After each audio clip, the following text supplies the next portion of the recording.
You need to watch this if your Honda Civic key fob stopped working. Here's how to troubleshoot it in just a few easy steps. First things first, check the battery. Open up the key fob and pop out the old battery. Replace it with a fresh one. Make sure the positive side faces up. If it still doesn't work, let's move to step 2. Second, try resetting the key fob. Get inside your car and close all doors. Turn the ignition to the on position, but don't start the engine. Press the lock button on the key fob, then turn the ignition back to off. Repeat this sequence 3 times. If that didn't help, we'll try reprogramming the key fob. Turn the ignition to on again.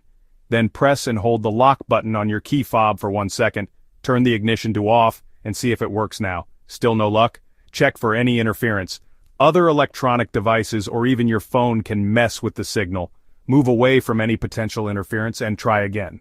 Lastly, inspect the key fob for any visible damage. If it's cracked or broken, you might need a replacement.